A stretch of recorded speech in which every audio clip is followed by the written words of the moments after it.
멀리 계시는 분들은 제가 머리가 좀 짧아진 거를 아실는지 모르겠습니다.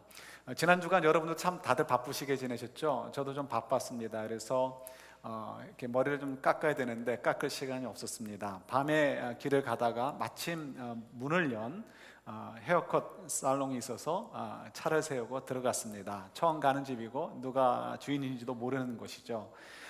가서 이제 앉으니까 이렇게 머리를 잘라주겠다고 합니다. 짧게 잘라줄까요? 물으시길래 아니요, 이렇게 뭐 알아서 적당히 깎아주십시오라고 했습니다. 그랬더니 그분이 제 머리를 보시면서 짧게 깎으시는 분은 아니군요라고 얘기를 하시더라고요. 그래서 네, 그러니까 알아서 적당히 잘라주십시오라고 얘기를 했습니다. 그리고는 아무 생각 없이 있었는데 점점 이렇게 올라오고 있다는 것을 발견하게 되었습니다. 늦었죠. 그래서 거기까지만 해주세요 이렇게 말씀을 하고 거기서 이제 중단하게 되었습니다. 마음으로 이제 농담삼아 하는 생각이 드는 게 있죠. 저에게 왜 이러십니까? 이렇게 드는 생각이 있습니다. 우리가 인생을 살면서 뭐 우리 마음대로 되지 않습니다. 그래서 때로는 속상한 일들이 있죠. 머리를 잘못 깎은 경우야 뭐 끼케야 2주만 참으면 리커버리가 됩니다. 그러나 그거 말고 스카라 그러죠. 우리 마음에 상처가 되어지고 힘든 딱정이가 생기는 일들, 그런 것들은 참 저희들이 참 힘든 부분이라고 얘기할 수 있습니다. 그런데 우리 인생은 그런 것들이 늘 언제나 있습니다. 왜냐하면 우리 마음대로 되지 않기 때문에 그렇습니다. 우리 자녀들이 너무 이뻐요. 태어났을 땐 정말 눈에 집어넣어도 아프지 않을 것 같고 그런 아이들, 아빠하고 그냥 뭐든지 따르던 아이가 점점 크면서 이제는 아빠가 뭐라 그러면 이제 귀찮아지는 때가 되고요. 자녀들도 우리 마음대로 되지 않는 것처럼 뭐 정말 우리 마음대로 모든 것이 되지 않습니다. 그래서 우리가 그때 당황을 하게 되죠. 예를 들어서 어느 자매님이 계십니다. 이분은 신앙생활을 어렸을 때부터 하게 되었습니다. 어머님이 교회를 잘 다녔기 때문이죠. 그런데 어머니는 교회를 잘 다니셨지만 아버지가 문제는 신앙생활을 하지 않으셨습니다. 그래서 어머니가 교회를 다녀오시면 아버지가 시비를 거시기를 종종 하셨는데요. 때로는 술을 한잔 하셨을 때는 그 강도가 좀 깊어지고 길어졌습니다.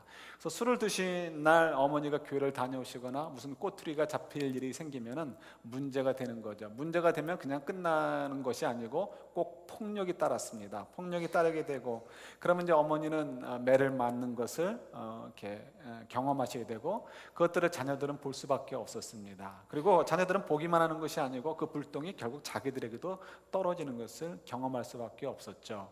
그래서 아버지에 대한 미움, 그 스카가, 이 상처가 그냥 떨어지지 않고 그 자매의 마음속에 깊이 박힐 수밖에 없었습니다. 아버지를 미워했고요.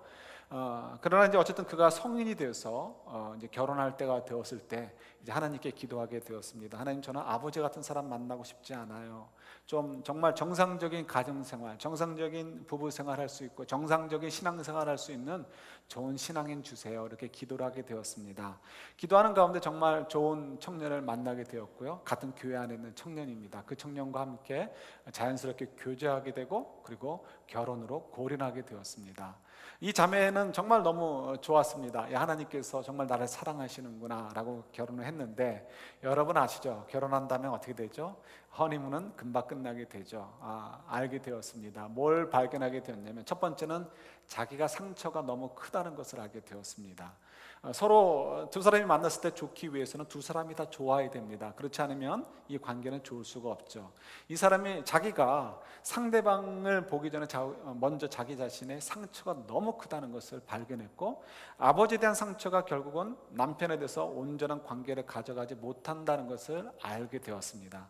뿐만 아니라 마치 이렇게 불에다가 기름을 붓듯이 남편도 신앙은 좋은 면이 있지만 분명히, 그러나 그도 불완전한 인격자였습니다. 당연하죠. 우리 모두가 그렇듯이.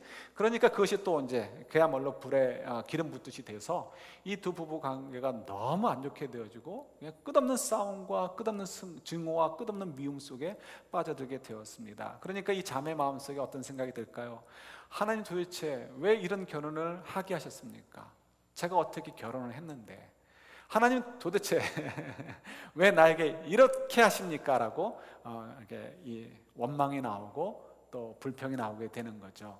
이것이 우리들의 삶입니다. 왜요? 우리의 기대치와 또 하나님께서 분명히 인도하신다라고 하셨거든요. 우리 출애굽기를 보면 제가 적어드린 거에 나오지만 하나님께서 구름 기둥과 불 기둥과 하나님의 천사를 보내셔서 이스라엘을 인도하시듯이, 그죠? 우리를 인도하십니다. 우리에게는 구름 기둥과 불 기둥은 아니지만 성령님을 허락해 주시고 말씀을 주셔서 그 속에서 우리로 하여금 하나님의 뜻을 발견하게 하시고 또 하나님께서 저희들을 인도하셔서 삶과 환경 속에서도 인도하셔서 우리를 정말 책임져 주시는 것이 하나님이시죠.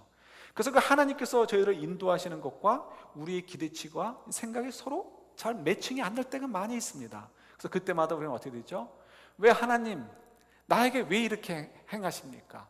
하나님 우리에게, 우리 가정에게, 우리 교회에, 우리 나라에, 우리 민족에, 이 지역에 왜 이렇게 행하십니까? 라고 우리가 이제 외치게 되는 거죠. 결국 다른 말로 한다면 하나님께 원망을 하게 되는 것입니다. 이것이 우리 모두의 모습입니다. 이건 믿음 없는 사람의 모습이 아니고 모든 사람들의 모습이에요. 심지어는 뭐 예레미야를 비롯해서 선지자들도 이렇게 원망을 하고, 또 어떻게 보면 예수님께서 겟세마네 동산에서 기도하시는 그 싸움도 사실 어떻게 보면 그 하나님께 자기를 맞추는 과정이었기 때문에 원망의 순간이었다라고 얘기할 수도 있겠죠.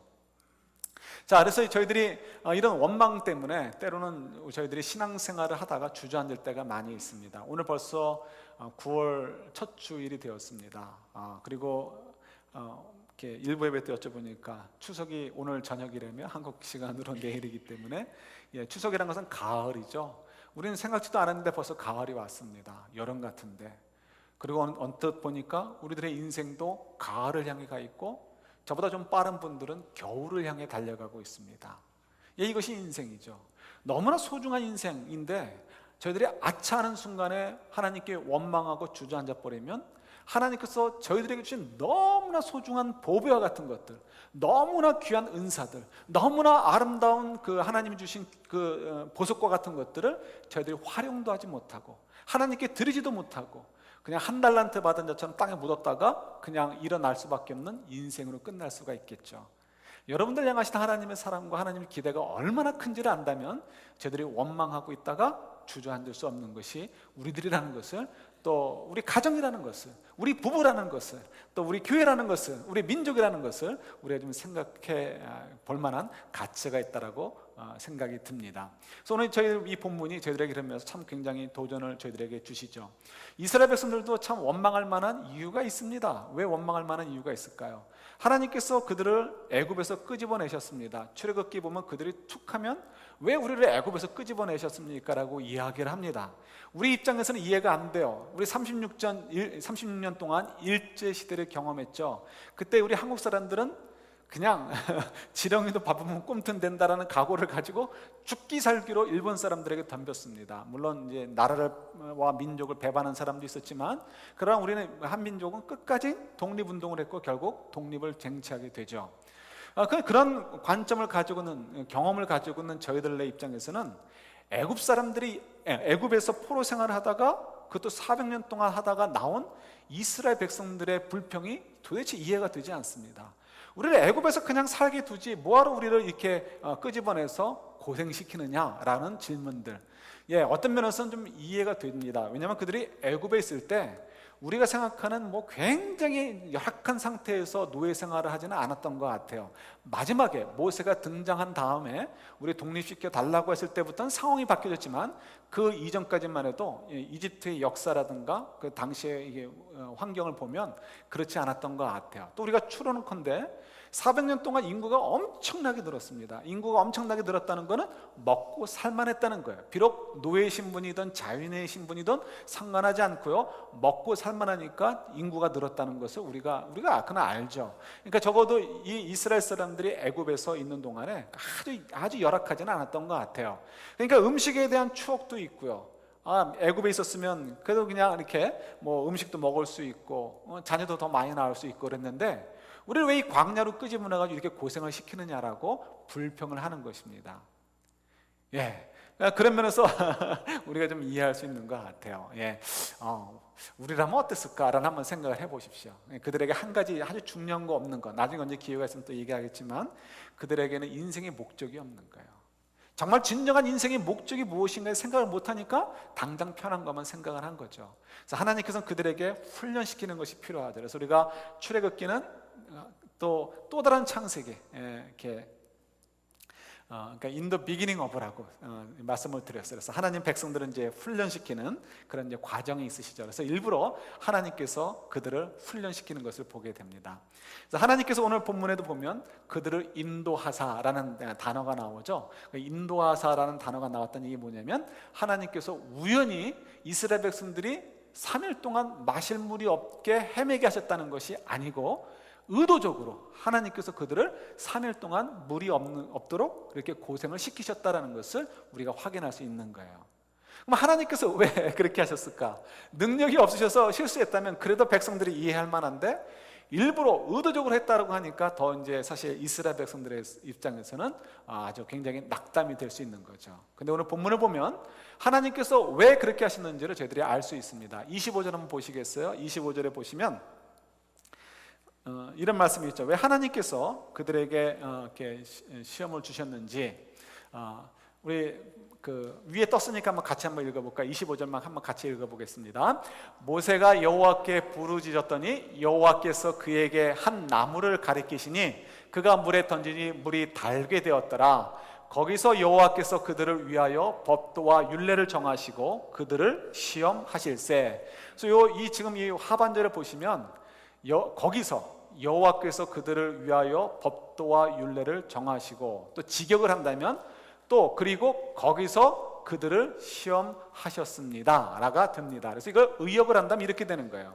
여호와께서 그곳에서 그들을 위하여 법도와 율례를 정하셨습니다. 왜냐하면 그곳에서 하나님께서 그들을 시험하셨기 때문입니다. 이걸 좀 더 풀어 얘기한다면 어떻게 돼요? 하나님께서 그곳에서 그들을 시험하셨더니 결과적으로 그들에게 무엇이 필요한가가 드러나서 그들에게 율례와 법도를 주셨습니다라는 것이 바로 25절의 내용입니다. 그러니까 한마디로 시험한 이유가 왜 하나님께서 굳이 의도적으로 이스라엘 백성들을 3일 동안 목마르게 하시고 그래서 스트레스를 받게 하시고 그래서 결국 원망하게 하시는가를 우리가 알 수 있게 되는 거죠. 그래서 저희들 우리 시험에 대해서 우리 생각하면 크게 두 가지 우리가 생각할 수 있어요. 테스트를 볼 때 왜 테스트를 볼까요? 한 가지 이유, 대부분의 경우는 그거죠. 우리 아이들이 학교에서 테스트를 봐도 마찬가지입니다. 테스트를 보는 이유는 테스트의 결과를 통해서 얘가 얼만큼 공부를 했는가, 얘가 지금 잘 따라가고 있는가 아닌가, 그래서 A를 줄지 B를 줄지 C를 줄지를 결정을 합니다. 그건 테스트를 보는 선생님이나 학교의 입장에서 아이들의 수준이 얼만큼인지를 확인해 보고 싶은 거죠. 그래서 그걸 알고 싶을 때 테스트를 합니다. 두 번째의 경우는 반대의 경우죠. 테스트를 주는 사람, 테스트를 시키는 사람은 테스트를 받아야 되는 일종의 학생들이나 대상들이 어떤 수준이라는 것을 알아요. 그런데 지금 문제는 이 테스트를 받아야 되는 학생들, 대상자들이 자기가 어떤 수준인지를 모르는 거예요. 그래서 하나님께서는 지금 저희 오늘 출애굽기의 내용은 바로 이 후자의 내용입니다. 그래서 하나님께서 이스라엘 백성들을 굳이 3일 동안 헤매게 하고 스트레스가 넘쳐가지고 하나님께 원망하도록 하신 이유, 모세에게 원망한 것 이꼴 하나님께 원망하는 거라고 말씀을 드렸죠. 하나님께 그러니까 원망을 하게 하신 이유는 결국 그 테스트를 통해서 그들이 얼마나 형편없는 존재들이고 또 그래서 그들이 어떻게 살아야 생명의 길을 갈 수 있는지, 어떻게 살아야 애굽 사람들과 달리 하나님이 애굽 사람들에게 주셨던 징벌, 그런 그 재앙들, 그런 질병들로부터 자유로워져서 그것들을 받지 않고 하나님께서 주시는 은혜와 축복의 삶을 살 것인지를 알려주시도록 하기 위해서 이제 이 시험을 주셨다는 거죠. 그래서 이스라엘 백성들이 자기들의 그런 벌거벗은 모습을 발견함을 통해서 그래 맞다, 우리가 어떻게 살 것인가를 이제 우리가 결정해야 되겠다, 이런 식으로 하나님께서 한 걸음 한 걸음 레슨을 시키기 위해서 이제 테스트를 하셨다라고 성경이 저희들에게 가르쳐주고 있습니다. 그래서 그렇다면 하나님께서 시험을 하셨고 이제 처방을 주셔야 되는 거죠. 처방이 뭐였어요? 율례와 법을 주시는 거예요. 근데 그 율례와 법을 주시는데 그것은 제너럴리 이제 20절 죄송합니다. 출애굽기 20장 위에서는 이 십계명이라든가 그런 아주 다양한 말씀을 통해서 하나님을 어떻게 섬겨야 되는 것인가에 대한 설명을 줍니다. 그런데 이 전의 이야기죠. 그래서 이때는 아주 일반적으로, 그러니까 원리적인 것을 얘기하는 거죠. 어떻게 하면 살 것이냐, 어떻게 하면 하나님의 복을 누리는 인생이 될 것이냐, 어떻게 하면 애굽 사람들처럼 하나님의 재앙을 받는 인생이 되지 않을 것이냐, 요거를 가르쳐 주시는 거죠. 그래서 그 하나의 원리는 이거예요. 하나님의 말씀과 하나님의 그 뜻에 귀를 기울이고, 그래서 하나님께서 옳다고 여기시는 것, 하나님이 의롭다라고 여기시는 것에 순종하는 삶을 산다면 하나님께서 그들을 축복해 주시겠다가 26절의 내용인 거예요. 그래서 저희들이 여기서 오해해야 되지 않을 것이 있어요. 그때 하나님 주신 축복의 내용이 뭐예요? 나는 치료하는 하나님이다라고 말씀하셔요. 이 치료라는 것은 우리가 좀 아주 심플하게 생각한다면 첫 번째 오해할 수 있는 거, 이 얘기는 우리가 하나님께 투덜투덜대지 않고 어떤 상황 속에서도 원망하지 않으면 나는 병에 걸리지 않을 거야, 혹은 내가 좀 질병에 걸렸어도 하나님께 내 죄를 회개하고 진심으로 회개하고 하나님께 돌이키면 하나님이 내 병을 고쳐주신대, 이게 치료자이신 하나님 아니신가, 하나님이 약속해 주셨잖아, 이렇게 생각할 수 있죠. 근데 여러분, 지금 제가 얘기하는 거가 make sense 돼요? make sense 안 돼요? make sense가 안 돼요. 그죠? 우리가 아무리 애를 써도 되는 게 있고 안 되는 부분이 있습니다. 하나님의 계획은 다르기 때문에 그래요. 제가 중국에 갔을 때 정말 깜짝 놀란 것은 이분들의 믿음 생활이 굉장히 선명합니다. 이게 이제 특별히 제가 이제 만난 분들은 다 지하교회 분들이었는데요. 뭐 시간이 없으니까 한 가지만 말씀을 드리면, 제가 오래전에도 말씀드렸듯이 그때 갔을 때 아팠어요. 그래서 하루를 굉장히 고생을 했는데 이유는 이제 물 때문이었습니다. 물을 정말 조심했습니다. 우리 선교팀들은 전부 다 바를드 워터를 사서 먹었습니다. 그런데 어디서 이렇게 컵에다가 따라 마셨는데 그 컵에서 따라 마실 때 그 컵에서부터 아마 이렇게 바이러스가 들어온 것 같아요. 그래서 다 뭐 이렇게 토하고 싸고 하면서 그냥 아주 그냥 고생을 했습니다.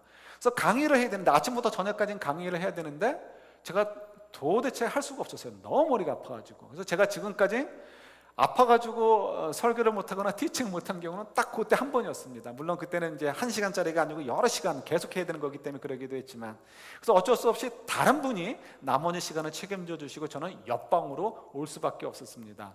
그때 이제 우리 선교사님께서 어나운스를 해주신 거예요. 그랬더니 이 성도님들이, 그 중국분 성도님들이시죠, 한 50대의 아주머니 분들이셨는데 우르르 저가 있는 방으로 오시는 거예요. 와가지고는 저를 위해서 기도해 주겠대요. 근데 그분들의 얼굴 표정을 보니까 조금도 의심을 하지 않는 거예요. 자기들이 기도하면 분명히 낫는다라고 확실히 믿고 있었어요. 왜 그랬을까요? 그분들이 경험을 하고 있었기 때문에 그래요.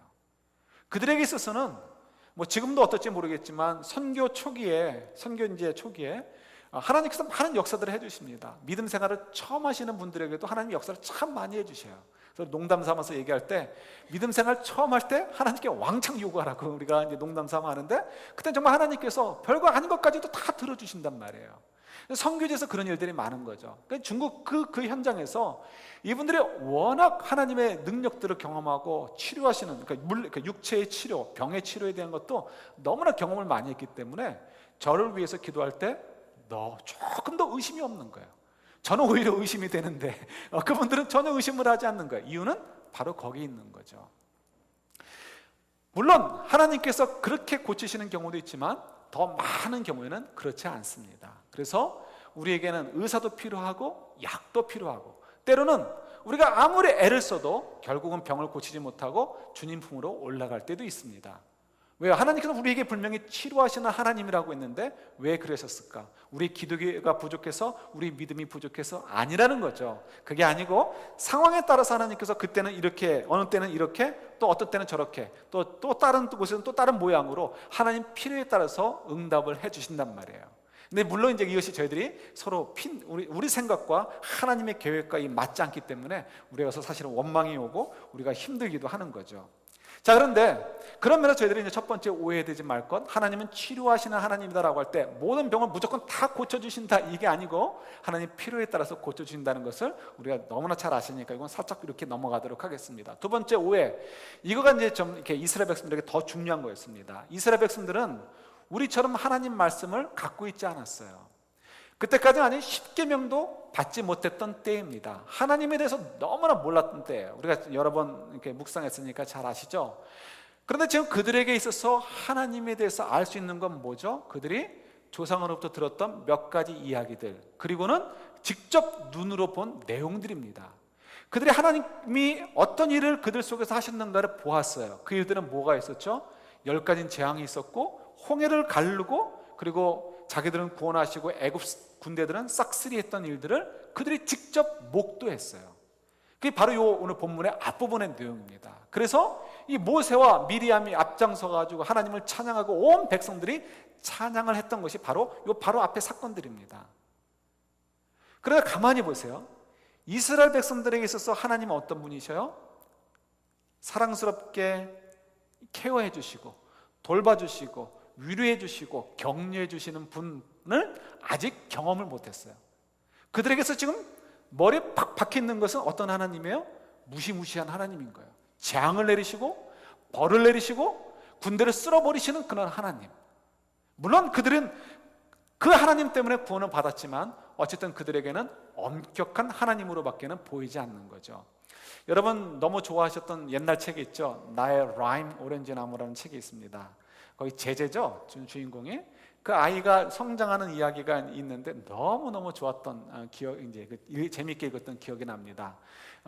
제가 2부로 기억을 했는데 3부였던 것 같아요. 광란자라는 제목으로 그 티네이저 후반기의 모습이 그려져 있습니다. 근데 한 부분에 이런 이야기가 있습니다. 그가 아마도 첫사랑을 깨어지고 나서인가요? 자주간 여러 이유 때문에 자살을 시도합니다. 그래서 바닷가에 나가가지고요, 옷을 전부 다 벗어서 전부 홀랑 벗고 그 옷은 전부 다 이렇게 해변에 두고요, 바닷속으로 뛰어듭니다. 그리고 헤엄을 치고 망망대해로 나아갑니다. 수영을 잘하니까 멀리까지 나가는 거예요. 근데 어디까지 나가냐면 지쳐서 돌아올 수 없는 곳까지, 계속해서 무조건 직진만 하는 것입니다. 그러면서 마음속으로 생각하는 거죠. 내가 이렇게 가다가 기운이 빠져서 죽게 되면 물고기들이 나를 뜯어먹겠지, 내 눈도 먹을 것이고, 먹으면서 야 젊은 놈이 와가지고 싱싱한 고기 먹네 하면서 좋아하겠지, 이런 생각을 하면서 헤엄을 치고 앞으로 계속 나아갑니다. 점점 몸이 차가워지고 지치게 되고요, 이제 죽게 되는구나 하는 순간을 맞이하게 됩니다. 이제는 마음이 체인지도 돌아갈 수 없는 상황인 거죠. 일부러 그래서 그렇게 선택을 했고요. 그런데 마침 그때 지나가는 어선이 그를 발견해가지고 그를 건져냅니다. 그를 건져내고는 꼬마야 너 여기서 뭐해? 라고 얘기를 하죠. 그때 이 제재가 제가 자살하려고 그러는데 저를 왜 구해줍니까? 라고 얘기 못하죠. 창피한 거죠. 10대의 그 부끄러움, 그런 거 여러분 기억하시죠? 샤이하고.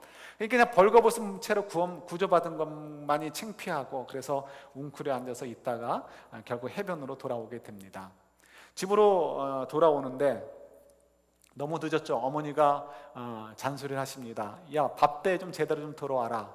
잔소리 하시면서 밥을 주십니다. 그런데 자살을 했던 친구가 밥맛이 있겠습니까? 그러니까 아니요, 안 먹겠습니다 하고 2층으로 올라갔습니다. 그리고 자기 방에 들어가서 누워있는데 그 이야기를 들은 아버지가 그를 찾아옵니다. 그래서 아버지가 와가지고는 너 어디 안 좋으냐 묻습니다. 그리고는 그의 몸을 이렇게 만져줍니다. 만져주고 어디가 아프지 않은가 진단을 해주는데, 그때 이 10대 아이의 마음속에 불꽃 올라오는 게 있는 거예요. 야, 내가 이러지 말고 아빠한테 나를 다 던져서 아버지 품에 안겨서 펑펑 울어보자, 이런 마음이 딱 생기는 거예요. 너무 이제 그 지치고 힘든 것에 대한 좀 회한일 수도 있겠죠. 근데 그가 결국 그것을 못합니다. 왜냐하면 마음속에 늘 언제나 엄했던 아버지가 기억이 나는 거예요. 내가 혹시라도 아버지한테 안겨서 엉엉 울면 결국 아버지로부터 돌아오는 게 되는 것은 따뜻한 위로가 아니라 결국 잔소리고, 또 결국은 그냥 엄한 소리가 아닐까, 이런 생각 때문인 거죠. 그래서 아버지한테 눈물이 나는 것을 보여주고 싶지 않아서 괜찮아요 라고 얘기하고 등을 돌리고는 그냥 혼자 울고 그 장면이 끝나게 되어집니다. 여러분, 이것이 참 사실은 우리의 그 슬픔이고 아픔이죠. 우리 모두 다 성장하면서 그런 과정을 겪고 사실은 더 많은 사랑을 나눠줄 수 있는데도 불구하고 그러지 못하고 놓친 것들이 너무나 많이 있습니다. 부모와 자녀 간에도 마찬가지고, 부부 간에도 마찬가지고, 성도 간에도 마찬가지고, 또 뭐 주변 이웃분들이나 아니면 직장 동료들과도 마찬가지죠. 사실은 조금만 오해를 풀면 얼마든지 마음껏 안고 울어줄 수 있는 사이인데, 우리가 그러지 못하고 놓치는 것들이 참 많이 있다라는 것을 또 다시 한번 생각을 해보게 되죠.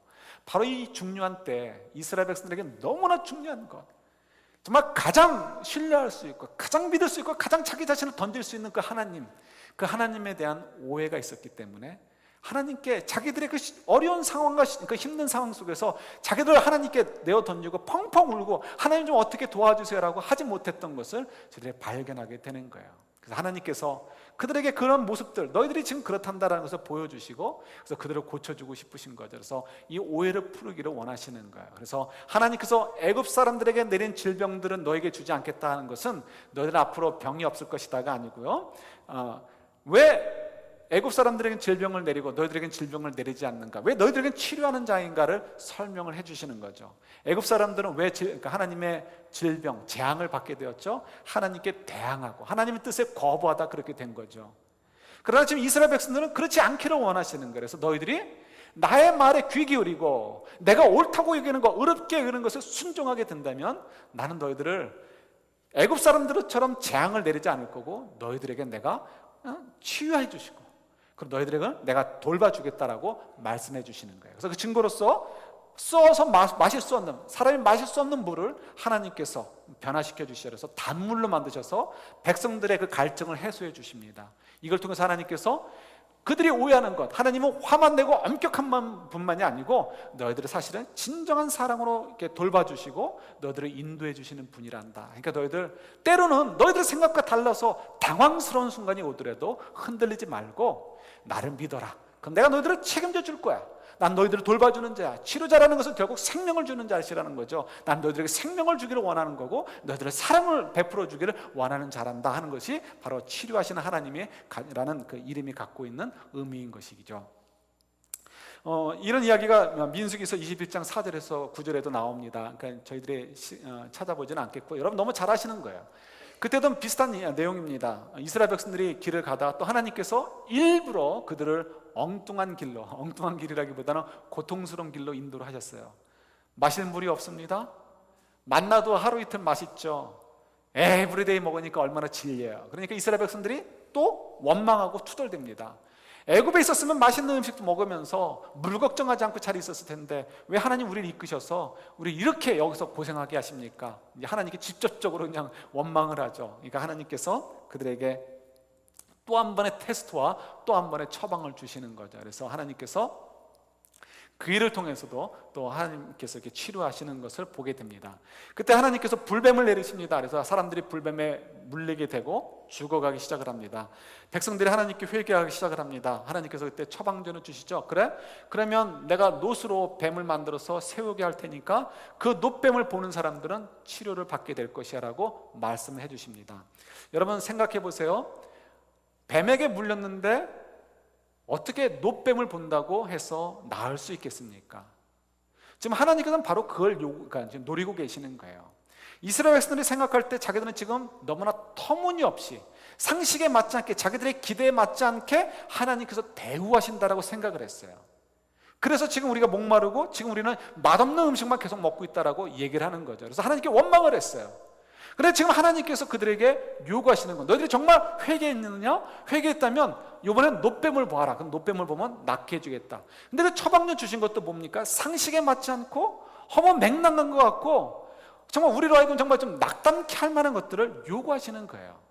근데 하나님께서 그 말씀하셨을 때 이유는 뭐예요? 너희들이 진정한 회개를 했다면 그 회개는 나와의 관계, 트러스트의 문제가 회복되는 거란다는 것을 가르쳐주고 싶은 거예요.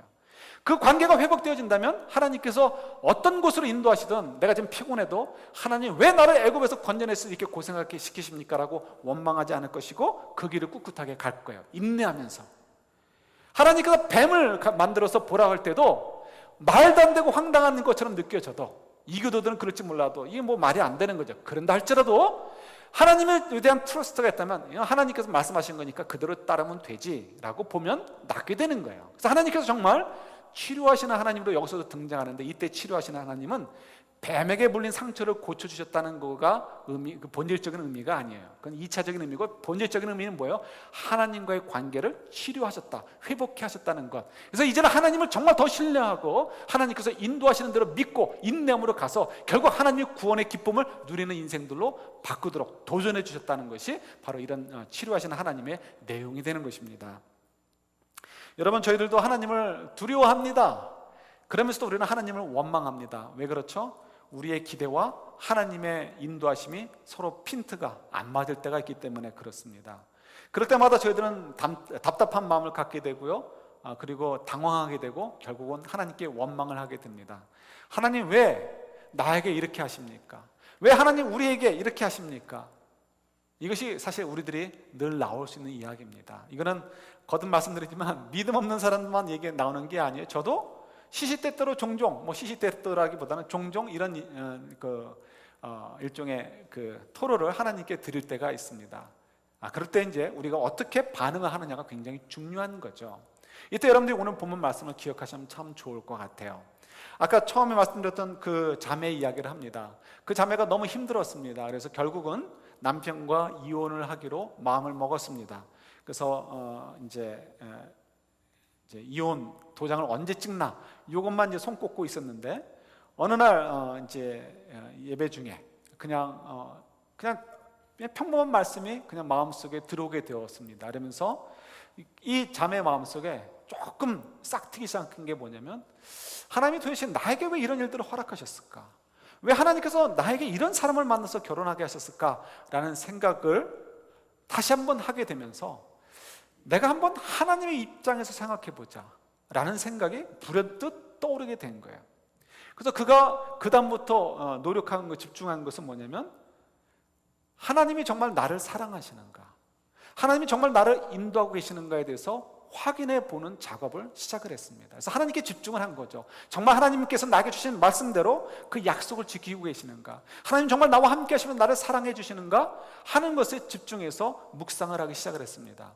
그러다 보니까 어느덧 조금 마음의 여유가 생겼어요. 그래서 왼수 같은 남편, 언제 도장 찍나, 언제 사인하나 그 생각만 하고 있던 남편에게 정말 오래간만에 말을 던져서 자기가 하고 있는 이야기를 전했습니다. 남편은 신앙이 또 좋았으니까 남편도 아내를 그렇게 미워하고 곧 이혼할 각오를 가지고 있었지만 아내의 이야기를 그냥 흘려듣지 않았고요, 또 그 이야기를 듣고서 진지하게 그도 하나님께 집중하기 시작을 했습니다.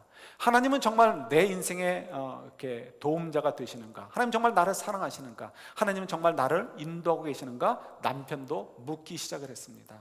그렇게 시간이 여러 달이 지나면서 어느덧 가만히 보니까 그들이 자기들이 변한 것을 보게 되었습니다. 발견하게 된 거죠. 얼마 전까지만 해도 그 상처가 이렇게 돼 있어가지고 상대방이 요만큼만 실수해도 이만하게 보여가지고 막 그냥 죽을 듯 살 듯 덤볐어요. 그런데 가만히 보니까 내가 그렇게 미워했던 이유들이, 그것들이 이렇게 작아 보이고요, 옛날에 이만했던 것이 이렇게 작아 보이고 것이 아무것도 아니구나 하는 것이 느껴지기 시작한 거죠. 이상하다 느끼게 되었고요, 결국은 두 사람이 대화를 시작하게 되었고, 그리고 두 사람이 만난 하나님에 대해서 이야기를 나누게 되었습니다. 그리고는 맞다, 하나님께서 우리를 축복으로 만나게 하셨고, 이런 과정을 통해서 우리가 하나님을 더욱 신뢰하게 만들고 하나님을 트러스트할 수 있게 해주고, 그래서 이제는 우리 부부가 앞으로 인생에서 얼마나 더 어려움이 만날 일이 많을 텐데, 그때에도 우리가 원망하며 또 딴짓하지 않고 오직 하나님만 바라보면 살 수 있도록 우리를 훈련시키기 위해서 이렇게 해주셨구나 하는 것을 고백할 수 있게 되었습니다. 그러니까 그분들이 써놨던 페이퍼 찢어버리게 되어지고, 그리고 정말 너무 멋진 하나님 백성으로 섬기게 된 거죠. 저희들의 인생도 다 그런 것 같아요. 물론 여기서 우리 또 얘기할 것이 있습니다. 하나님, 굳이 상처 있는 사람끼리 만나서 결혼할 필요가 뭐가 있습니까? 우리를 완벽하게 해주시면 얼마나 좋습니까? 예를 들어서 우리가 죽으라고 열심히 일해서 한 100만 불 모으느니, 우리 아버지나 할아버지가 그냥 빌리언어쯤 돼서 사회 환원을 다 해도 나한테 한 5천만 불 정도 남겨줄 수 있는 분이라면 내가 뭘 걱정하겠습니까? 이야기면 그렇게 시작하시면 얼마나 좋아요. 이렇게 우리는 마음먹을 수 있습니다. 생각할 수 있습니다. 저도 그랬으면 얼마나 좋았겠습니까? 그런데 하나님이 이유가 있으신 거죠. 이유는 뭘까요? 우리는 절대로 우리 우리의 그 고난의 시간이 없이는 하나님을 바라보지 않습니다. 우리가 무엇을 하든 간에 조금이라도 성공하는 부분이 있고 잘하는 부분이 있을 때는 저희들도 모르게 내가 이만큼 했다, 내가 얼마나 노력을 했는데, 내가 얼마나 최선을 다했는데 라고 생각을 하는 것이 우리 인간의 본성입니다. 그래서 우리는 하나님께서 주신 축복조차도 내가 열심히 한 것으로 만들어버리고, 그러니까 감사할 마음이 없고 하나님에 대한 신뢰와 하나님께서 인도하시는 것에 대해서 우리가 별로 기대하지 않고 순종할 마음이 없는 거죠. 그래서 하나님께서 그것을 치료하고 싶으신 거예요. 그래서 우리에게 때로는 이 고난을 주십니다. 우리가 자녀들이 있습니다. 다른 자녀들을 보면서 우리가 사랑해요. 그러나 그 자녀들을 향해서는 우리가 고난을 줄 마음을 갖고 있지 않습니다. 우리가 줘도 난리가 나겠지만 어쨌든 줄 마음도 별로 없습니다. 그러나 우리 자녀가 있어요. 내 자녀가 있습니다. 내 자녀에게는 고난을 줄 마음이 당연히 있습니다. 그리고 고난을 줍니다. 왜요? 그가 그걸 통해서 더 든든하고 바르게 성장할 수 있기 때문에 고난을 계획하고 고난을 줍니다. 하나님께서는 바로 그것인 거죠. 중요한 것은 저희들이 하나님을 잘 이해하지 못할 때 오게 되는 오해인 거예요. 그래서 여러분, 저희들이 이 치료하는 하나님의 이야기를 통해서 하나님은 절대로 엄격한 아버지로서가 아니라 우리를 정말 사랑해주고 계시고 우리를 정말 위로해주고 싶어 하시는 분이라는 것, 그리고 우리가 그때 하나님께만 집중만 한다면 그때는 하나님께서 우리가 눈을 마주쳐 주시고 우리를 격려해 주시고 위로해 주시고, 그래서 우리가 그 원망하는 순간이 결국은 기쁨의 순간, 구원을 받아서 하나님께 드리는 찬미의 순간으로 바꾸시기를 원하신다는 거죠. 여러분, 이것이 저와 여러분들의 인생인 것입니다. 오늘도 저희들이 나가면서 또 다른 원망거리가 올지 몰라요. 오늘도 어쩌면 밥이 늦게 될지도 모르겠습니다. 그건 원망거리도 아니지만 예를 들어서 하나님 아침도 안 먹고 있는데 왜 저에게 이렇게 하십니까? 꼭 아침 안 먹고 온 날 밥이 늦게 나와야 되겠습니까? 이러지 마시고 그때 우리는 또 하나님께 집중하는 거예요. 그러면 배고팠던 게 이렇게 컸었는데 하나님 때문에 배고픔이 이거보다도 작아지게 되는 거죠. 그리고 오히려 그걸 위해서 수고하고 애쓰시고 뛰어다니시는 우리 성도님들의 땀방울이 보이게 되고, 그분들의 땀방울 뒤에 있는 주님을 사랑하는 마음, 그리고 주님 안에서 우리를 사랑으로 공개하려는 그 마음들, 그런 것들이 보이게 되는 거죠. 이럴 때 우리들의 삶이 정말 원망할 것들이 감사와 찬미로 바뀌는, 하나님의 치료가 있어지는 인생들로 바뀌게 되는 거죠. 그럴 때 여러분들이 주변을 치료하시는 존재들이 되시는 거예요. 여러분들이 아니면 이 세상이 어떻게 치료가 되겠습니까? 여러분들을 통해서 하나님이 그 일을 이루시기를 원하시는 거예요. 여러분들의 자녀들이, 여러분들의 가정들이, 여러분들의 섬기고 있는 그 곳곳에서 바로 하나님께서 여러분들을 통해서 치료하고 싶으신 거죠.